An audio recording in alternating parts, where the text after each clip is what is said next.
What's going on, everybody? Welcome to the Av Files. Listen, I'm Daniel. Usually, you see me right next to Av, and we usually do our podcast every Friday.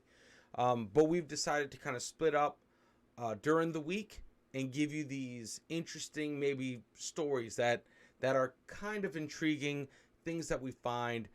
He's working on his stuff, so you'll see videos with just Av and also videos with me, just kind of reading stories that pique our interest, that we think are interesting.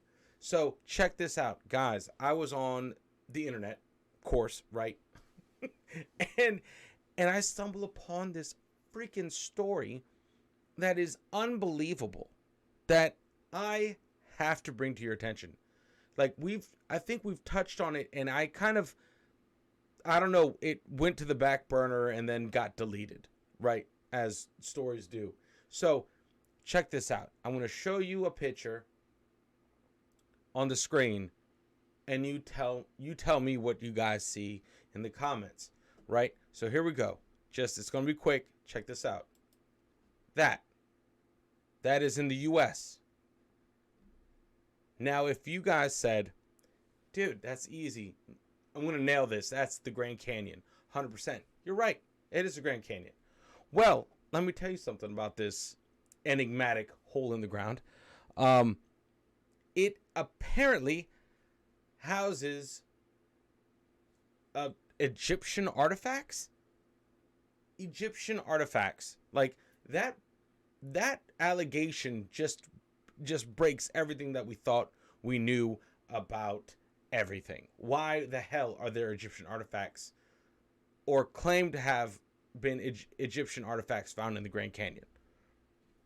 I don't know. So I'm going to read you an article, guys. Let me pull it up. To me it is so interesting. It is. Let me see if I can just show you what I'm going to read. That way, you guys. I'm not going to assign you guys homework, but check this out. Well, maybe not. It's going to be blown up like crazy. So, there it is. Mysteries. There it is. The lost underground city of the Grand Canyon. What? Like, I was, let me see. Let me validate this. Let me see anything about this. And a lot of stuff came up. It should have been like one article that just died, right? But no. No. It's insane. So, okay, here we go. This article, Ellen Lloyd wrote this article. But here we go. I'm just going to go ahead and read this thing. And then you guys tell me what you think. Because I think it's interesting to even have this as a subject. This would change everything that we know about history, about seafaring cultures, about it would just jack up the timelines. So check this out. To begin with, we will look at the original article, Explorations in the Grand Canyon, as it was originally published as a front cover story on April 5th, 1909 in the Arizona Gazette. The newspaper wrote as follows: the latest news of the progress of the explorations of what is now regarded by scientists as not only the oldest archaeological discovery in the United States, but one of the most valuable in the world, which was mentioned some time ago in the Gazette, was brought up to the city yesterday by G.E. Kincaid, the explorer who found the great underground citadel of the Grand Canyon during a trip from Green River, Wyoming, down Colorado in a wooden boat to Yuma several months ago.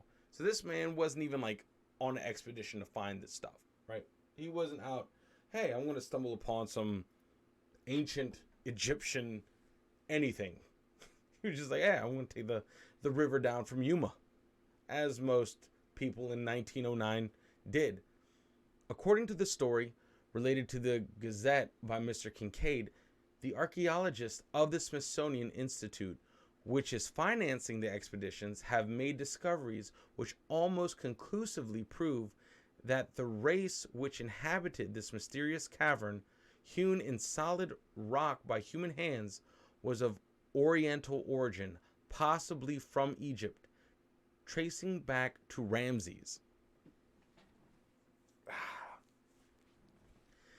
If their theories come from the translation of the tablets engraved with hieroglyphics, the mystery of the prehistoric peoples of North America, their ancient arts, who they were, and whence they came will be solved. Egypt and the Nile and Arizona and Colorado will be linked by a historical chain running back to ages which staggers the wildest fancy of the fictionist. All right. Now, there's a couple things that's interesting in this article, right? This cave, this cave is not accessible. It's absolutely not accessible. Like, if you were just to go there and try to get in, good luck. We'll get to that a little bit later. But just the sheer location of this thing is not reachable. It is, let me see, what does it say?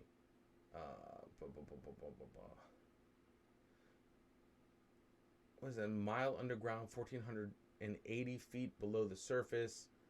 Let's see. So, okay, this is part of this is where I'm at. Right here, thorough examination. Under the direction of Professor S.A. Jordan, the Smithsonian Institute is now prosecuting the most thorough explorations, which will be continued until the last link in the chain is forged. Nearly a mile underground, about 1,480 feet below the surface, the long main passage has been delved into to find another mammoth chamber from which radiates scores of passageways like the spokes of a wheel. Several hundred rooms have been discovered, reached by passageways running from the main passage, one of them having been explored for 854 feet and another 634 feet. The recent finds include articles which have never been known as native to this country, and doubtless they had their origin in the Orient. Did I read that right? And doubtless they had their origin in the Orient. So they're like, this is not from here. Like, this is not from this area at all. War weapons, copper instruments, sharp-edged and hard as steel, indicate a high state of civilization reached by these strange people. So interested have the scientists become that preparations are being made to equip the camp for extensive studies, and the force will be increased to 30 or 40 persons. All right. So this man worked for the Smithsonian, or was funded by the Smithsonian. And he wrote something here. Mr. Kincaid's report of what he found. This shit just gets more and more wild, right? Like 1908. Would you hoax this? Would you go through this length to hoax stuff? Possibly, but if you're like working with the Smithsonian, man, I don't see it.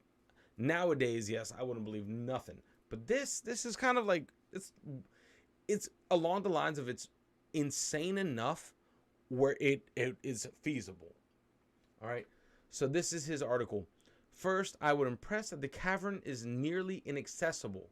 The entrance is 1,486 feet down the sheer canyon wall. It's located on government land, and no visitor will be allowed there under penalty of trespass. The scientists wish to work unmolested without fear of archaeological discoveries being disturbed by curio or relic hunters. A trip there would be fruitless, and the visitor would be sent on his way.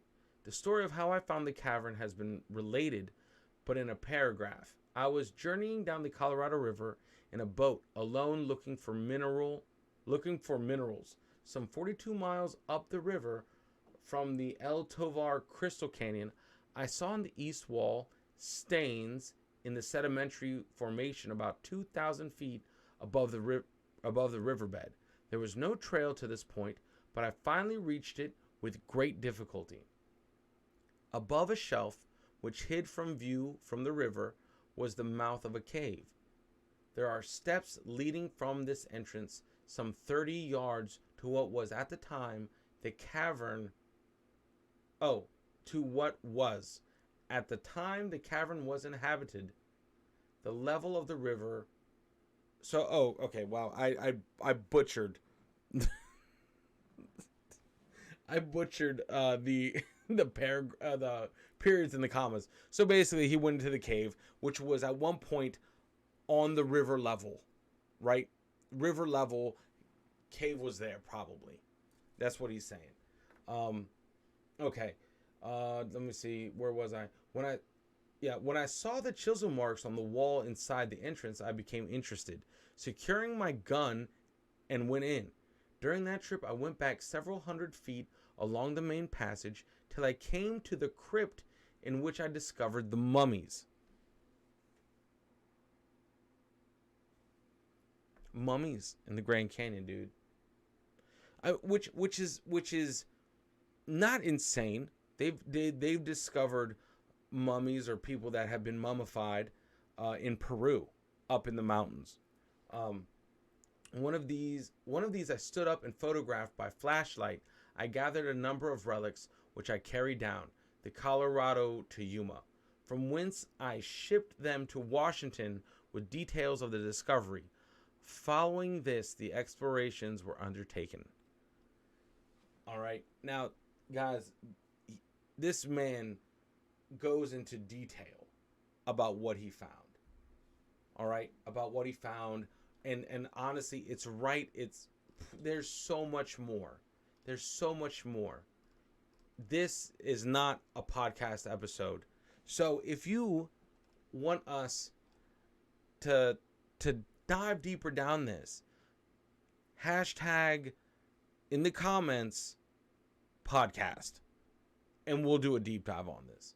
But guys, this man, and here's the whole gist of it, in a very broad nutshell, sent the stuff to the Smithsonian. Smithsonian not having it. They lost it. Everything has been kind of quashed, right?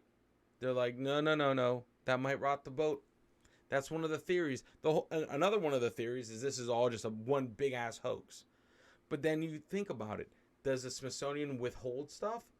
You know it. They have to. There's no way they don't. They're too big of an organization to not hide stuff, right? So they have a narrative. They have to fit that. So he's either lying, Smithsonian's most likely lying, and this area that they discovered this in is conveniently located in a no-fly zone, a blackout zone, in the Grand Canyon. It's government property. So, what do you guys think? Let me know. Let me know in the comments. Let us know in the comments if you want us to kind of deep dive into this. This is already way too long. So, guys, much love. Thank you for rocking with us. And as I would say, peace. Later, guys.